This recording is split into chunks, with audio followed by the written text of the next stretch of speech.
He wants to talk about real stuff on the show, you know, things that the fans should have issues with, which obviously we'll talk about, but, you know, just reliving a little bit more of that Matty Longstaff goal. I've honestly seen it about 600 times. And yeah, give him 200 grand a week as far as I'm concerned. I love him. It's one of them goals where I'm starting to do it now. I'm not a Newcastle fan myself, but obviously I've got a soft spot and I'm keeping my eye out for the results, talking to you lot every week. I'm starting to embellish the goal. Every time I talk about it, I go, yeah, he brings it down, there's a turn, he gets past 2 players, then it's 3 players. I'm making more of it, but I don't need to. It was just an absolute classic, wasn't it, Sean? It was a lovely goal. Like we said last week, it was very reminiscent of his goal in pre-season against St. Etienne. But yeah, no, if he can do that week in, week out, then he's be onto a flyer and he'll be knocking on the door of Gareth Southgate, to be fair. So it's all good promising signs, and if they've agreed to a new contract for him, then even better, because it's going to make sort of his wages a bit better than what he was getting. So, and it should settle him and his brother a bit more as well, knowing that the first team and the on first team wages together, you know. Not to flip it, Newcastle may be kicking themselves. If they would have gave him a new contract pre-season, now he's getting the winners, he might be able to ask for a bit more, Sean. I think he's well entitled to, you know. He's a cracking player. He's, you know, I haven't seen, like, we haven't seen a great deal of him in the first team, so he's very fresh this season. But his position, his play, the passes that he's delivering, everything seems spot on, and his awareness around him and within the game, you know, and he obviously links up really well with his brother. So between the pair of them, I think, yeah, I would love to see the pair of them playing for England, to tell the truth. Well, as always, we have to do a bit of house cleaning on the show, do our due diligence, and we was getting into the Longstaff contract. But as always, we want to hear from you. Obviously, you're all delighted about the contract. Tweet us at Love Sport Radio. Call us on 0208 70 20 558 or WhatsApp on the same number. And if you are watching on YouTube, put your comments on there. We will endeavour to ask them on this show. Now, it is the international break, and the wonderful thing about this show is we can talk a little bit about Newcastle, but we can talk about important matters away from the football pitch, matters that are going on in and around the community, in and around the club. Sean, I know you're at the heart of many of those and you want to talk about them. Can you tell us a little bit more about the Strawberry Place development? Yeah, well, what we had was a situation going back into the late 90s, really, and the land was acquired. The lease was acquired by Newcastle United, and that was sort of set for, a part of that land, there's like a phase 1 section and a phase 2. So phase 2 was the section that's sort of around where the metro station is and things. So it was set aside for the development of the Gallagher end. So it was basically to take St James's to a 60,000 seater. We haven't got an option of really extending down the East End stand because of listed buildings on Leazes Terrace. So the ultimate goal really going forward for the club was to actually extend the stadium to mirror what we've got on the Leazes end. At the time, Douglas Hall and Freddie Shepherd were in charge of the club, and they owed a mortgage to Barclays Bank basically for the new extension around the Leazes and sort of the level 7. So the bank refused to lend them any money to further extend the stadium. So they were kind of like in a catch-22 situation. They didn't actually have the money to be able to plough into it because they had already ploughed a lot of money in. So Sir John Hall, who was also a major shareholder, said the best thing to do was sell to a billionaire. He went out fishing for a billionaire and came back with Mike Ashley. So really speaking, and all the signs were good. So they sold lock, stock and barrel, everything handed over to Mike Ashley. There's been sets of land all around that sort of changed, and there's numbers and things, and I think it's like JR40 or whatever it is, you know, like something that's going through sort of company's house and things. It's quite hard to keep track of everything with the movement that Ashley's done, but it's basically asset stripping the club. So, and the heritage of the club really is for the fans. So, and when you think about it, I mean, up until when Ashley came into the club, there was like a 10 and a 12 and a 15,000 waiting list for people wanting season tickets.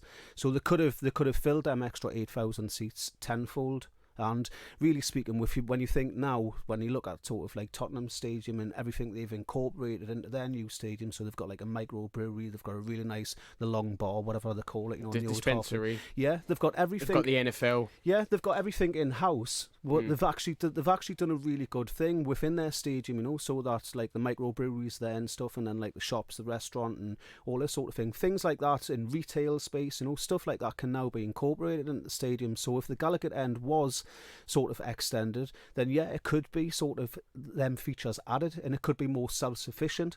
So that would bring an extra match sort of day income and everything and stuff like that. If they had like a VIP lounge or whatever on the Gallagher end, etc., then boxes, so it would generate some good money if it was done the right way. But basically, Ashley sold off the lease to his son-in-law for, I think it's supposedly £9 million. His son-in-law is then putting in planning permission for Strawberry Place to Newcastle Council to develop this bit of land, and when that land's developed, then it's hindering the extension of St James's Park. The main thing is that the height of these buildings as well. I mean, one of them's a 21-storey building.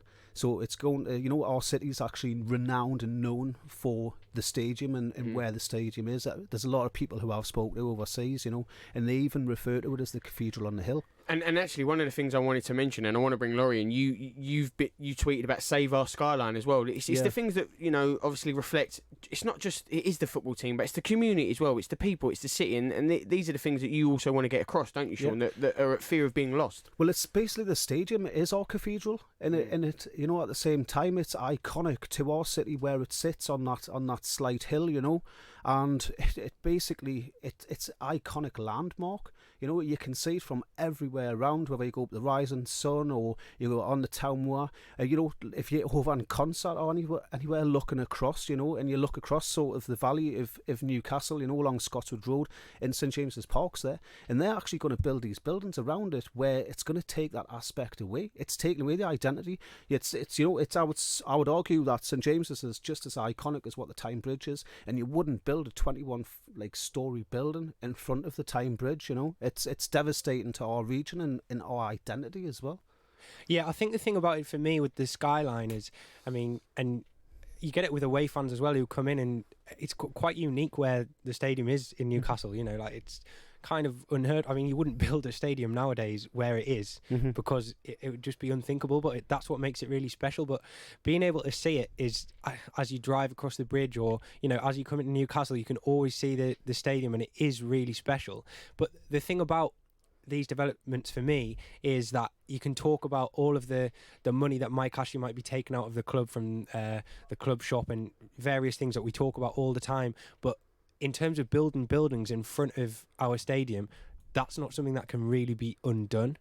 So there can be tons and tons of decisions that Mike Ashley will be made, and one day he will be gone, and hopefully, and one day the Sports Direct signs will be gone. But if we're building something in front of the stadium, which is this iconic landmark, then that's not. You can't suddenly just knock these buildings down. No. That's going to be done, and that's going to be irreparable, and it's going to be a stain on the future of the club that it'll be there long after Mike Ashley. And I think it's really a tragedy. It certainly is. And we are speaking to Chris Waff next from The Athletic. We're going to be talking all about that, and we will ask him some questions from that. So we'll get into that a little bit more. Let's quickly turn our attention to the international break, because obviously Newcastle had players that went out on international duty. They're now coming back. Sean, what have you made of it? Because obviously you always hope no one gets injured. Have you seen anything that, that maybe taken into this Chelsea game that's pleased you or not pleased you? I think, Almiron sort of the one, but he's came back, as far as I know, he's uninjured and everything, so he should be fit for Saturday. He is a bit of a concern. I think I saw there was some 18 games in 0 goals, 0 assists and stuff, and that's got to be a heavy burden to have on his shoulders, But he came into the squad, and it was under the guise of Rafa Benitez being manager. They both spoke Spanish to it, I know he's South American, but the dialogue's very similar. So he was able to communicate a lot better on things, I suppose, with the manager. So I feel a bit sorry for him. It's kind of, is he now sort of in that place of where it's a lot harder for him to actually just go to work and communicate, It's interesting you mention Almiron, because we are going to speak to Chris about that. Laurie, I want to bring you in because Martin Allen, who on Love Sport Drive just asked me is it not happening for Almiron? And I want to ask, are the fans at all losing patience with him? Are they growing frustrated? Because, I honestly watched him in MLS, thought he was a real good talent, and I still think it does take a time adapting to the league. There is a golfing class between the two leagues. He obviously, the physicality is a huge difference in the leagues, but for Newcastle fans, we need to see some production at some point. When is that line drawn, Laurie, from us to go, time's running out? Well, the thing is, you've got to appreciate, like, when he came in last season, what a difference he made to the way that we played football. He allowed us to, we really didn't have an outlet last season, and this was before Rondon and Perez were really scoring the goals that really kept us up last season. And he was under Rafa, he was so good at carrying the ball, allowing us to break with pace, and kind of he revolutionised the way we played. Now, that's not something that's happened really under Steve Bruce at all. I think his best game was against United, but he wasn't setting the world alight, and San Maximan was much better at that. He was scaring defenders the way he was running at them.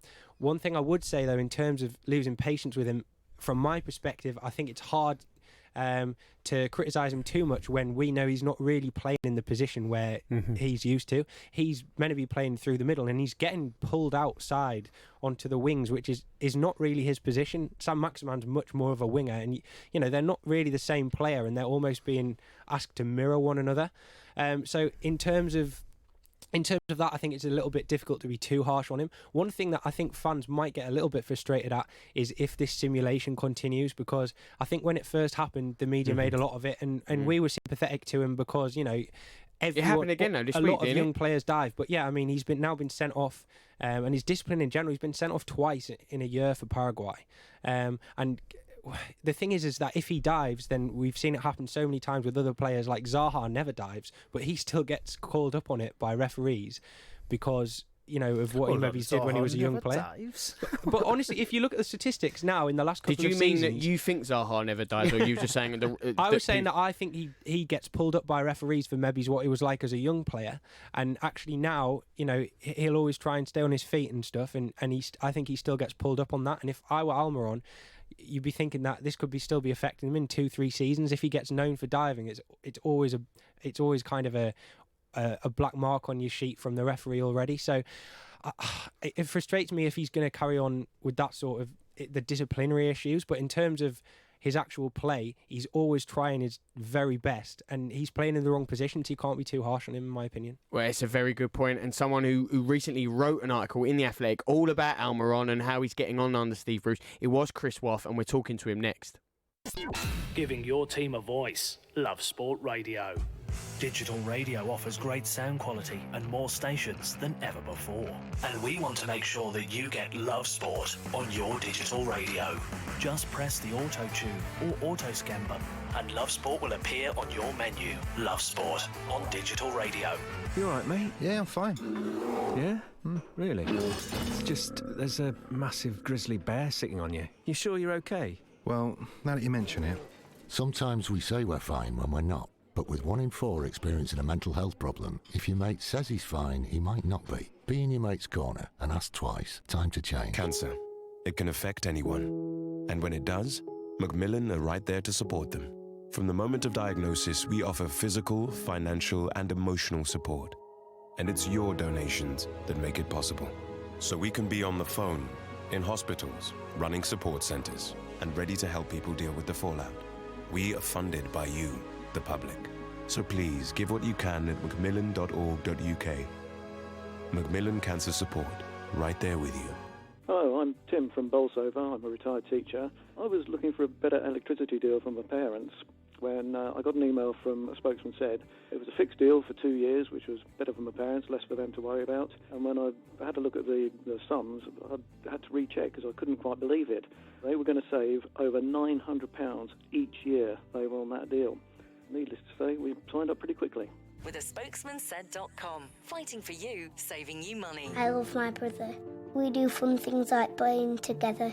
I like having hugs with Freddie. Freddie gives the best hugs. Freddie used to be very poorly, and the doctor said he might need a new liver. Then one day, a very nice person gave their liver to Freddie. It was amazing. We were so happy. Now he's around to give me more hugs than ever. Tell your family you want to save lives. To find out more, visit organdonation.nhs.uk. This is Love Sport. You are listening to the Newcastle Fan Show on Love Sport Radio with me, Charlie Hawkins. I'm joined in the studio with Sean Wade and Love Sport's very own Laurie Callis. We were just talking about Strawberry Place, the Longstaff, will he sign a new contract? And obviously we were talking a little bit about Almiron, and that brings me on perfectly now to Chris Waff, the Athletic North East correspondent. Earlier we had the opportunity to speak to Chris, me and Laurie, and we asked him all about how it's going for Almiron under Steve Bruce, because he recently wrote an article on this, and we got to put to him some questions. Well, we're delighted to be joined by Chris. Chris, your latest article, the recent one in The Athletic, you was talking about should Steve Bruce drop Almiron. A great article there. But for you, Chris, why has Almiron been less dynamic under Steve Bruce? Oh, it's a very good question. I think part of the issue is the fact that Newcastle have lost two of their experienced forwards from last season. They had Salomon Rondon and Jose Perez to form that front three with Almiron, and the three of them were Spanish speakers, and that really helped them to acclimatise. And those two, having been in the Premier League for a good few years, really knew how to play. Rondon was a focal point of the side, and so far this season, Bruce has changed formation a few times. Almiron's found himself out on the right more, and whereas he's been suited throughout most of his career to be now that more central or out on the left. And he's been playing with Joe Linton, who I think has a lot of positive attributes, but hasn't really ever played centrally throughout his career.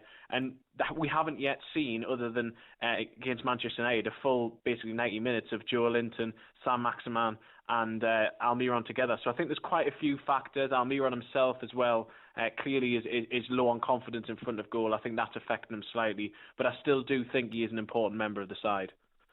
Yeah, I wanted to ask you more on that, Chris. You mentioned obviously that he's been pulled out to the right-hand side, and everyone you talk to, both on what we've seen and people from who's watching America and in South America, that he's definitely a central player really, and that's where his game is going to kind of flourish the most. So I wanted to ask you, whether based on having said that, whether you think he's kind of got a right to be frustrated if he does get dropped, because he's almost being asked to do things that he cannot do. But then also, I just wanted to touch on his discipline as well, because obviously we've seen him get sent off for Paraguay this week, and is that the second time in a year, I think, and obviously for simulation. So, I mean, to me, that's a concern. We've seen him dive a little bit, and I just wanted to sort of get your thoughts on that. Well, certainly the second issue for the diving is something that he needs to address. Twice he's been booked already for simulation in the Premier League this season, against Arsenal early in the season, and then against Manchester United last time out. And on both occasions, it was deserved, and it was frustrating because certainly against Manchester United, he'd beaten a few players. He looked to be really advancing on the box, and he seemed to just lose a bit of control of the ball and then just go down. So that's something he certainly needs to address. It's frustrating because I don't actually think physicality has been as much of an issue as we thought it would be with Almiron. He seems to have come to terms with that a lot better. He doesn't go down as easily, although he can go down sometimes and roll a little bit. And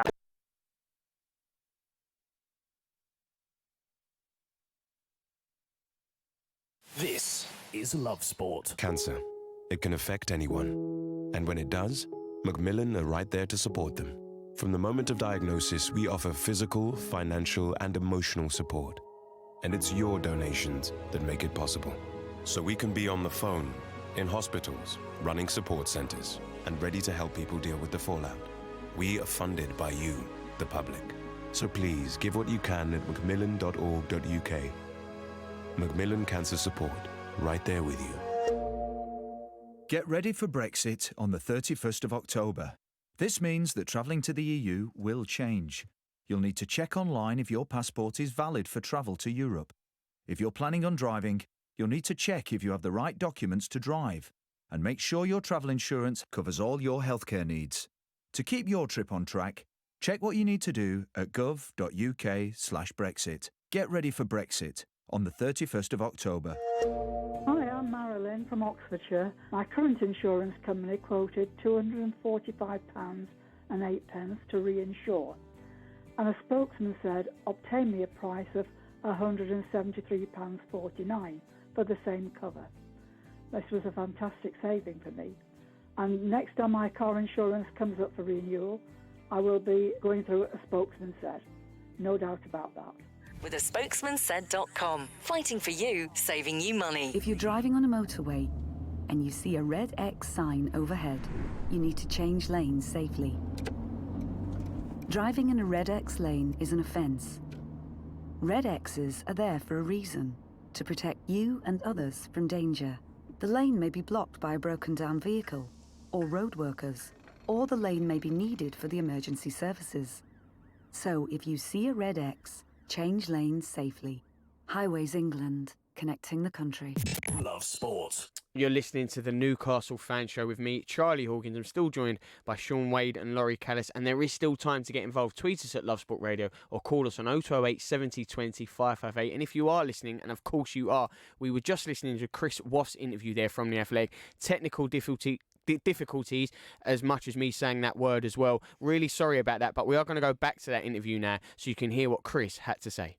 Yeah, I mean, absolutely. You've touched on the forward formation there, really, and a couple of people being back now. Obviously, we saw Andy Carroll with his longest amount of time out on the pitch in the last match, and we know Dwight Gale's in and around there. Muto wasn't even in the squad last game, so and Atsu, as I think you touched on in your article, is quite unfortunate to get dropped actually. And then we talk about Sam Maximan, who was absolutely phenomenal, I thought, in the United game. And there's all these options, but I'm just wondering whether you think, we all know, actually, weirdly, to say this for a Newcastle fan, because it's not been true for a long time, but, you know, I feel quite secure with our defence and kind of how we set up, as long as they're being tactically drilled properly, like against United.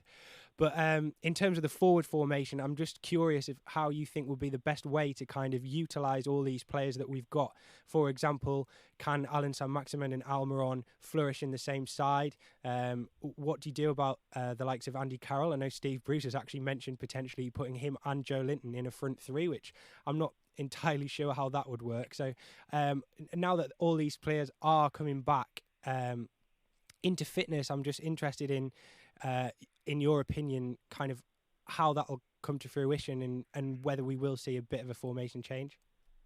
Yeah, well, as of a few weeks ago, Newcastle really had very few options in attack, and they almost look like they're going to have the luxury possibly in the next week or two of having all of their forward players certainly fit, which gives Bruce a few options to think about.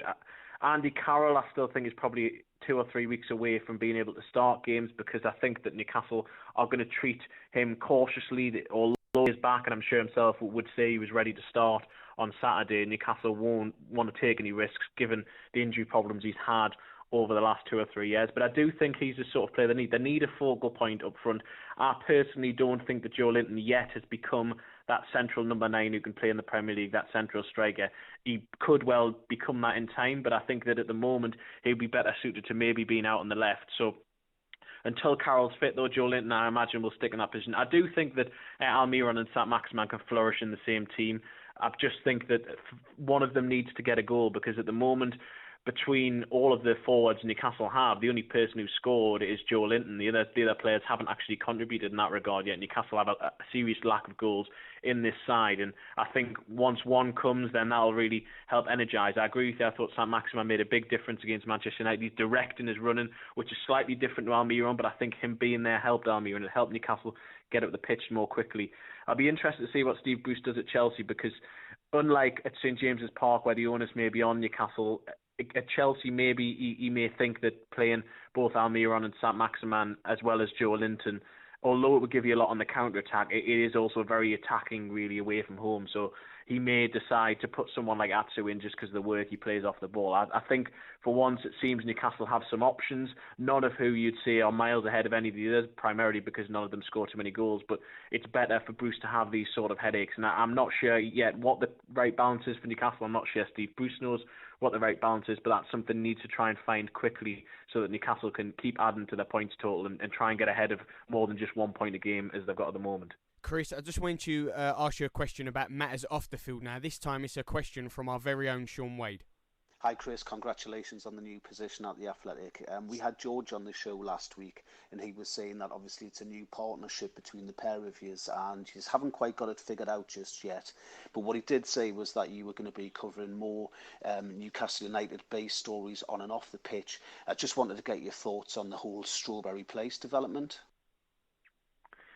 Yeah, so the Strawberry Place development, I mean, this is a very complicated story and one which keeps changing over time. So the former land next to St James's Park, which was previously under the ownership of the club, Mike Ashley sold it, and there's been various different developments proposed for that area. At the moment, there's one for a multi-use, which is for a hotel, a car park, shops, I think, various different parts for it. And basically, the Newcastle United Supporters Trust, they came out last week and they've sent a legal letter to the council asking that basically it's reconsidered, because they're saying that one of the issues with it's multiple stories, I think it's 20-odd stories, this new building, that it will affect the view of St James's Park was one of their objections, and also the fact that it would potentially prevent Newcastle United expanding St James's Park in the future, because they can't expand at any of the other three sides of the stadium. That's the only one where realistically you could extend it from 52,000. So it's very controversial, this potential development. The council are now looking again at new proposals which were resubmitted by the developers. And for me, it's something whereby clearly for Newcastle fans who desire to see their club progress in the future, who believe that the stadium is very important as a viewpoint, as something in the city that symbolises everything that they see as positive in the city, that I think that it would be controversial if this was to go forward. And it seems that the meeting, the council hearing, has been pushed back until next month before proposals will be heard. There's been numerous objections. I think there's been hundreds of objections from supporters, and I think it will make everyone think twice before this was to go ahead. It would certainly be controversial if it did go ahead. Chris, I think this is a subject that we could talk about, certainly, but we know we've only got a short amount of time with you. I did just want to quickly ask, though, obviously it's looking like Matty Longstaff is in line for a new contract after that fantastic winner against Man United. Do you see the Longstaff brothers starting together more regularly, and what will happen when Hayden returns from injury? I certainly would be surprised if the two Longstaff brothers did not start at Stamford Bridge this weekend, even though Newcastle are going away to Chelsea and it's going to be a very difficult game. The two of them played so well together, and I think Matty's presence lifted the rest of the team. It was Sean's best performance of the season so far, and they complemented each other really well. They brought energy, which is and a bit of dynamism to Newcastle's midfield, which Bruce felt they'd been lacking at certain points. Do I see the pair starting together indefinitely for the rest of the season? No, I don't. I think when Hayden comes back, because he's probably been Newcastle's most consistent player throughout 2019, because he brings a bit of leadership, I think he will come into the side at some stage. But for now, given how well they both played against Manchester United, it's really they're both their positions to lose, for want of a better term. And I think that Newcastle have an additional option there. Bruce really likes Matty Longstaff. He's been impressive from the very start. And having two academy graduates and almost a unique situation, I can't think of another situation where you have two brothers playing together in midfield. Yes, you've had the likes of the Neville brothers playing at full-back for Manchester United, but having two brothers in the engine room for a Premier League side, that's an almost unique situation. And given that they're both homegrown for Newcastle, that's something very special. So I hope to see them go from strength to strength. We've only had a 90-minute performance from Matty. There's a lot more to come, hopefully. But yeah, I do see them both featuring regularly. Chris, we've mentioned through other things the Chelsea game obviously a little bit. I'm going this weekend, and hoping last away game I went to was Leicester, which wasn't the best. So in short, we're a bit short on time, but I was hoping that you could give me something to be optimistic about, and in a scoreline, can I be?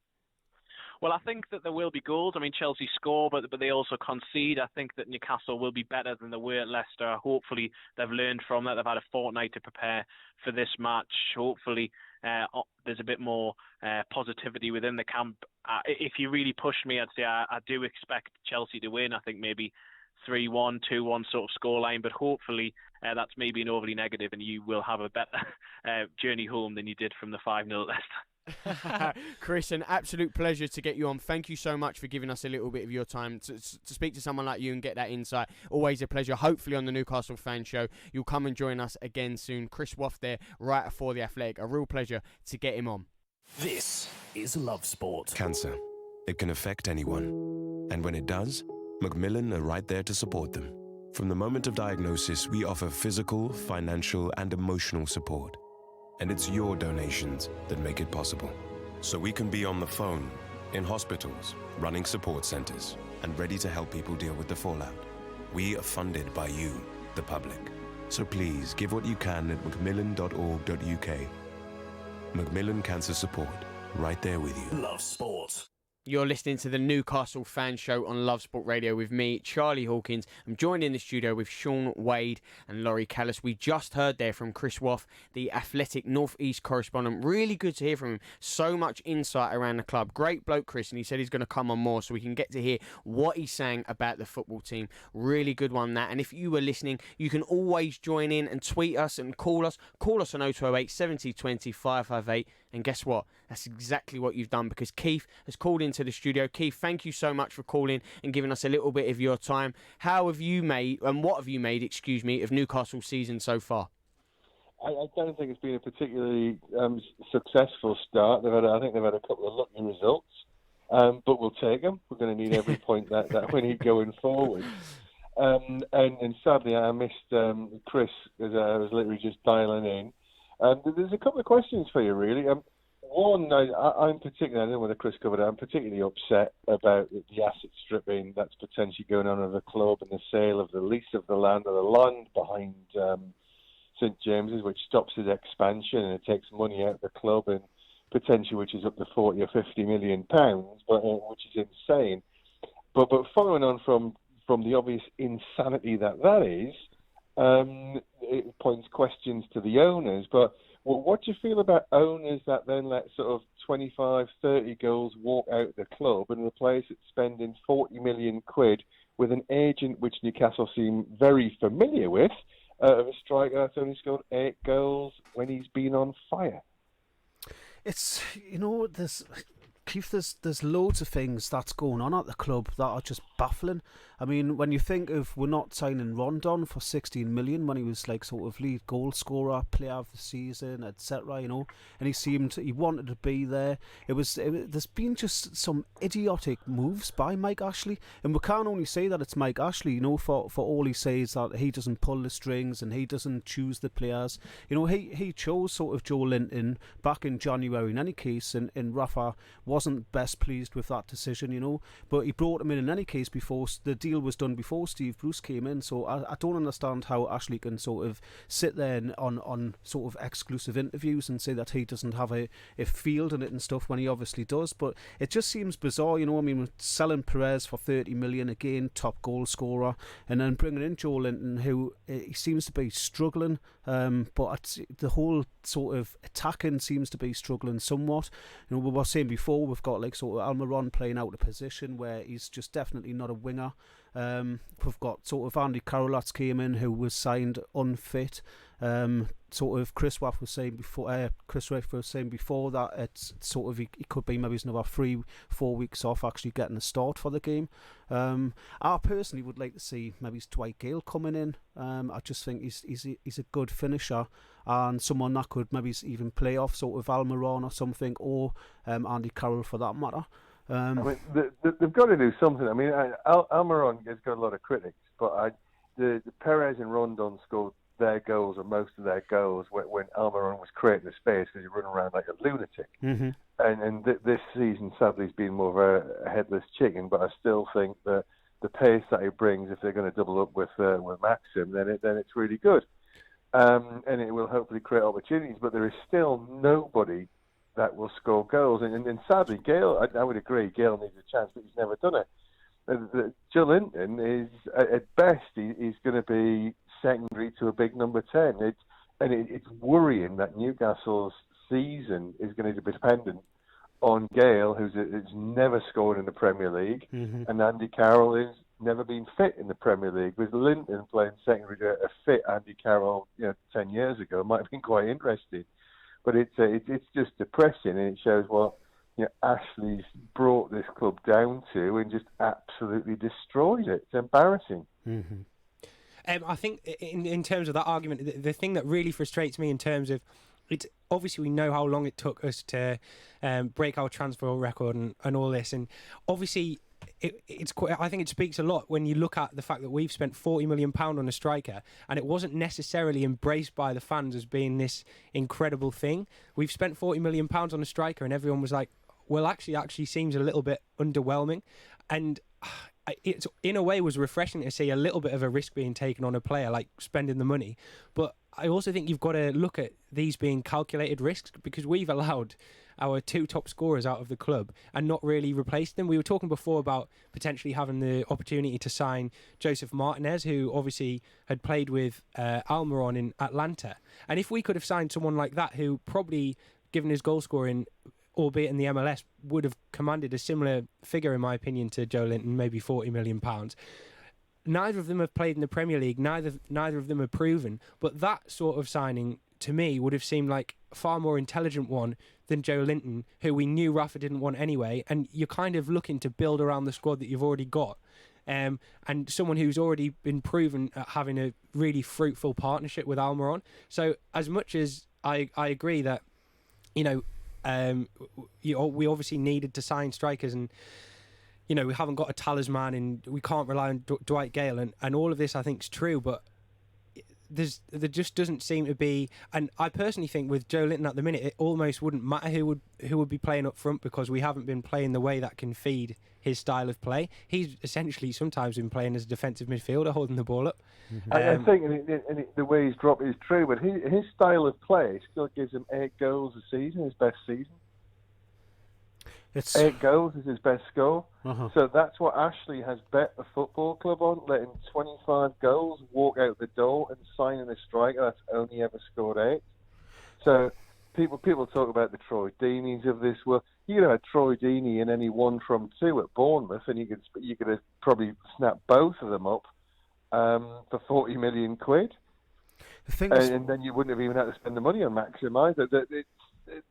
The lack of foresight and understanding that it's difficult to put the ball in the net, irrespective of how they're playing, and then let the defence play kamikaze football, which Bruce seems quite good at. Keith, would you have liked to see us take a risk on someone like Daniel Sturridge, someone with like Premier League credentials, albeit not being in the best form over the last couple of seasons, but he's obviously gone for pittance over to like Turkey or somewhere. But someone who was available, who had Premier League goals, is that what you're asking for? Or? No, you need someone who's fit. There are many teams that would have given you their best striker for 40 million in the bottom half of the Premier League and do it. And as Sean said before, I don't think that's true. 16 million. You think that for £40 million that you could have signed the likes of like Callum Wilson, for example? There's no chance. I think 40 million quid would have got you Callum Wilson. Bournemouth would never have sold us Callum Wilson. I think Watford would give you Troy Deeney for 20 million. He'd hold the ball up like Deeney would. And then if you'd given the 30 million from Perez, and if Rafa it'd certainly been there, then that would have been spent on a player to complement him. And Rafa would have had probably would have taken Joe Linton, but at 20 million, he's not a striker, and he's not £40 million worth. £40 million on a striker is reasonable business. Not £40 million on not a number 10, but a number 2 striker is quite scary for a football club. I think when he's the house, which he likes doing, on someone who scored 8 goals a season in his best year.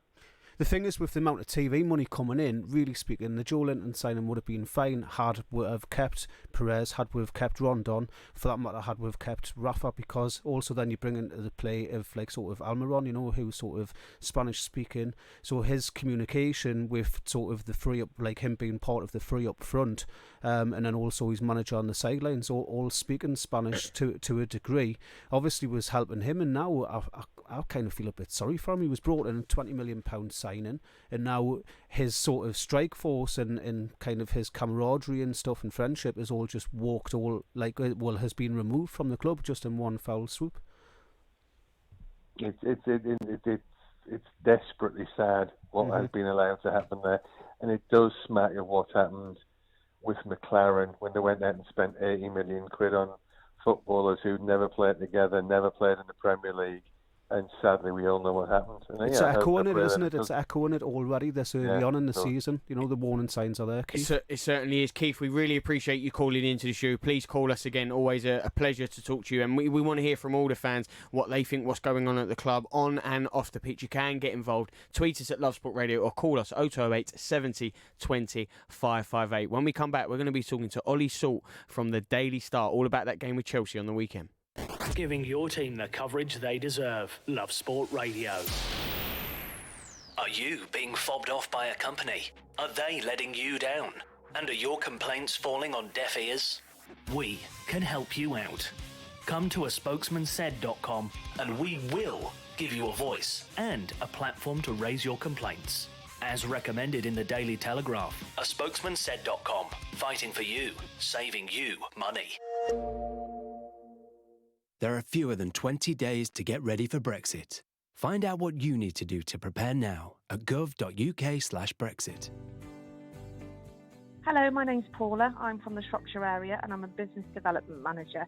I use a Spokesman Said for my car insurance, where I've saved over £500, and also on travel insurance as well. So in total, me and my family have saved about £600. I would definitely use it again, and I would definitely recommend it. With aspokesmansaid.com. Fighting for you, saving you money. Cancer.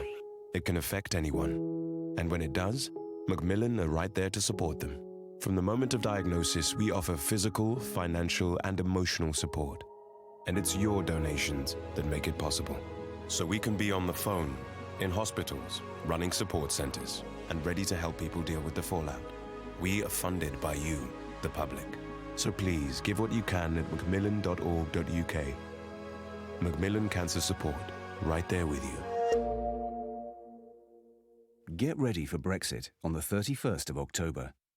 Brexit will bring changes that affect businesses in many ways, particularly if you buy from EU suppliers, sell to EU customers, provide services to EU clients, and receive customer data from other businesses in the EU. Businesses need to prepare. Find out how at gov.uk/Brexit. Get ready for Brexit on the 31st of October. This is Love Sport. This is the Newcastle Fan Show on Love Sport Radio with me, Charlie Hawkins. I'm joined by Sean Wade and Laurie Callis, and what a packed show it's been tonight. Firstly, we spoke to Chris Waff, the Athletic North East correspondent. Last week, we spoke to George Colkin. Now we're speaking to Ollie Salt, the sports reporter for the Daily Star, all about the game on the weekend against Chelsea. And Chelsea, they're going well. It's starting to click. They're starting to maybe hit top form. Clean sheets are becoming a worry. They're conceding goals, but they're just outside the top four. They got that first win in the Champions League under Frank Lampard. Now they come across the mighty Newcastle, and this is a different prospect altogether. Ollie, what are your thoughts on the fixture on the weekend? Yeah, it's like you said, from Chelsea's point of view, it's they are conceding too many goals. Newcastle aren't going to provide that goal threat, I think, that's really going to trouble Frank Lampard. But it'll be an interesting one to see if they can put up the same sort of resilient display as they did against United, that then saw them nick a goal late on through Matty Longstaff. But really, you would expect a Chelsea win on Saturday. Yeah, we've actually had a few close calls in the last couple of seasons where I seem to remember a bit of a fluky Willian goal. But, you know, there's a few times where we should have beat you, and it's actually really frustrating as a Newcastle fan because we tend to put in performances against the top teams and then look completely average against the likes of Watford and Brighton. I'm just wondering whether... do you think Chelsea under Frank Lampard have that sort of clinical edge where there's teams who might set up how we might at the weekend, where we don't know which Newcastle's going to turn up, let's be fair, but we're clearly going to try and have a similar game plan to what we did against Man United. And I know Chelsea are playing a lot better than Man United are at the minute, but under Frank Lampard, do you think there is that mentality where Chelsea can win when they're not playing very well, even when they can't get in behind? Do they have sort of the players, and we know how many Tammy Abraham scored already, but do they have the players to have that killer instinct, when there's not necessarily like a clear outlet for a goal? I think in terms of nicking goals and nicking results when they're not playing well, I don't think they're at that level yet. I still think the team need to be firing on all cylinders for us to be picking up wins, as sort of our early season form showed, and simply because I don't think Frank Lampard's cracked it defensively yet. The team are conceding too much, so they need to be firing on all cylinders going forward to ensure they're winning games. But as you mentioned about Newcastle coming and what we expect would be, setting up shop and just simply trying not to concede. The good thing about Chelsea at the moment is every game there's a feeling that they're going to score goals. With Mount now a key player in the team, he's got goals in him. Abraham, I'm not sure anyone expected him to have the start he's had, but he looks like scoring every game. So I don't think scoring goals, even against dogged teams that are going to come and sit in and try and frustrate, I don't think scoring goals is the issue. It's just at the back, clean sheets. I think they've picked up one clean sheet this season, which speaks volumes about the defensive form at the minute. Just going in with sort of Chelsea's start of the season, I mean, like sort of coming in before the season and then the appointment of Frank Lampard, I think it took a lot of people by surprise. A lot of sort of, like, I live over in southwest London, so in the local pub there's a few sort of Chelsea fans get in there and stuff, and everyone I spoke to before Frank being appointed, they were all saying, he's too inexperienced, etc. He needs another couple of years under his belt. So I mean, really, when he came in, I think he's doing a great job. I do think he does need more time, but I hope he gets a chance with Chelsea to do it. He was phenomenal as a player for use, and I think he can be a phenomenal manager if he's given the chance. But what's your thoughts on it? Do you think he's got a strong future at Chelsea, or do you think that it'll get to a point of where they just won't give him the opportunity like what they've done with all the other managers? Well, no, I'd like to think that this appointment marks really a new era for the club. The conditions that Lampard's taken the job in this season means, barring a real disaster where the sort of position Manchester United are in at the minute, where potentially you're looking at relegation, then his job would be under threat. But the good thing is the transfer ban and losing Hazard means that he's going to get to see this season out no matter what. Really, even if they ended up finishing as low as maybe 7th, 8th, he will be in charge this time at the start of next season. But really, there's quite a lot of optimism that he could very realistically finish in the top 4 this season, simply because of what looks like quite poor competition in and around those places at the minute. Tottenham are in free fall. United, they're not even up there at the minute. They're down in 12th. Arsenal, they're playing okay at the minute, but they've still got weaknesses where you feel like they're not even certain to finish there. So the real poor competition in and around, at the moment, Chelsea look in quite a strong position to go on and finish in the top 4, which would be a really successful season because of the poor conditions Lampard's taken the job in. I want to talk about your young players, because obviously all teams love to see their academies doing well, and obviously it was incredible for us a few weeks ago when Matty Longstaff scored that winner against Manchester United. Got to give it another mention. But I want to ask, obviously we can all see that what the likes of Hudson-Odoi, Tammy Abraham, Mason Mount can do, and it's actually really interesting to look at, in the next couple of years, how much of a backbone Chelsea might have in the England team, kind of like what Spurs maybe had a couple of seasons ago. But I wanted to ask you about Tomori, because a lot of people were talking when he got picked for the squad, he wouldn't have got in if he wasn't a Chelsea player. There's people like James Tarkowski who's been left out, who has been in really good form, but obviously plays for what you would call a lesser club. So has he got in on that screamer that he scored, and he's kind of got in on the coattails of Tammy Abraham maybe, or is he really the real deal, and will we look at him as potentially in the future being one of the Premier League's best ever centre-backs? No, Tomori, I can understand why people would say the argument about, now he's playing for a big club, etc., he's just getting in. But from what I've seen of him early on, I mean, he really does look like he's going to be some player. I think at the start of the season, with the centre-backs at Chelsea, Zuma, Christensen, I think he would, and Rudiger, who's obviously been injured, but there's a chance he could play Saturday, I believe. But it's a little bit unlikely. But with him there as well, at the start of the season, you would have said Tamori was probably fourth choice right at the back. But because of how leaky they looked early on, he ended up coming into the side, and he, without Rudiger there at the minute, he probably looks the best centre-back Lampard's got. Against Liverpool in particular, I mean, Mohamed Salah was in his back pocket for most of the game. He was really impressive that day, but then he does show a few signs of naivety and inexperience at times, like he did at Southampton before the international break. He didn't have his best game, but in terms of in the future, he's very promising, and I'm sure he'll be a regular in that England side for years to come. Well, Ollie, obviously it is the huge clash on the weekend, Chelsea versus Newcastle United. We have to put you on the spot. We need a score prediction from you, and you do have to remember this is the Newcastle fan show. I've got to be kind. I'll go. You can be cruel to be kind. Yeah. What are you going to say, Ollie? Consolation goal for you boys. Oh, 3-1, strong and bold, but Ollie, we wouldn't expect any less. Thank you so much for giving us a little bit of your time. Ollie Salt there, sports reporter for the Daily Star. Always good to have a chat with him. He says 3-1 Chelsea. I now turn my attentions to the guys in the studio. I will start with you, Sean. How do you think the game will play out, and what is your score prediction for the weekend? And bearing in mind, Sean, I want to throw a stat at you. This may change how you think it's going to go. When Laurie has gone to a game away from home, Newcastle got beat 5-0. So he's going this week as well. Yeah, I never went to Newcastle away from home.